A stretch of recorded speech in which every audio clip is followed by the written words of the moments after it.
Ё-моё, қараңыздаршы. Байқап тұрсыздар ма? Жұмыртқа қуырылып жатыр ғой. Аптап ыстықта асфальтқа жұмыртқа жарсаң, өзі-ақ пісіп кетеді.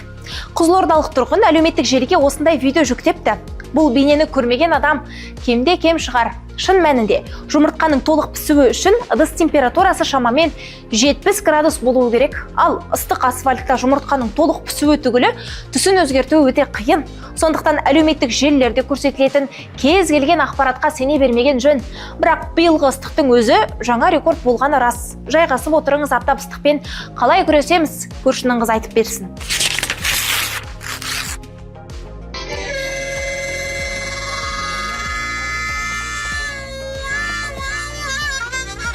Қазгидромет 14-16 шілде аралығында еліміздің басым бөлігінде аптап күшейеді деген еді. Расында, Астанада ауа температурасы 39 градусқа дейін көтерілді. Көшеде жүрудің өзі мұң болды. Бұл елорда үшін ерекше көрсеткіш. Себебі Астанада ең ыстық күннің ауа температурасы 35 градустан асқан. Оның өзі 1992 жылы тіркелді.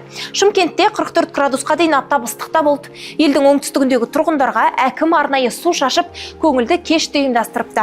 Аптаптың қаупін әлемде сезініп отыр. Биыл маусым айының соңында Еуропаны жайлаған ыстықтың салдарынан бір аптаның ішінде 27 елде 10 мыңнан астам артық өлім тіркелген.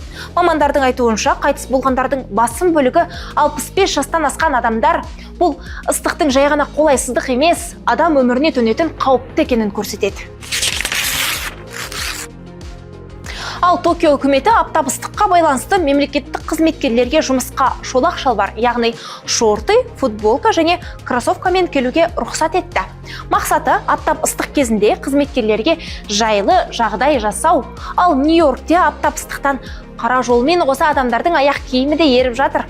Батыс Еуропада аптап ыстықтың рекорды 2003 жылдың маусым-тамыз айында тіркелген. Ол кезде 71 мыңнан көп адам ыстықтан қайтыс болған екен. Ал көрші ел Ресейде 2010 жылы шілде мен тамызда 130 жылдық рекорд жаңарып, аптап ыстық болған. Өзіміздің елге оралсақ, Қазгидромет алдағы 2 күнде тағы да аптап ыстық сақталуы мүмкін екенін еске салады. Тіпті ауа температурасы 46 градустан асуы мүмкін дейді. Сондықтан мына ыстықта денсаулыққа көңіл бөліп барынша ашық түсті киім киюге кеңес береміз. Аптап ыстық туралы бүгін ертең айтып тауыспаспыз. Егер бұл шығарылым пайдалы болса, пікір жаза кетіңіз және достарыңызбен бөлісуді ұмытпаңыз.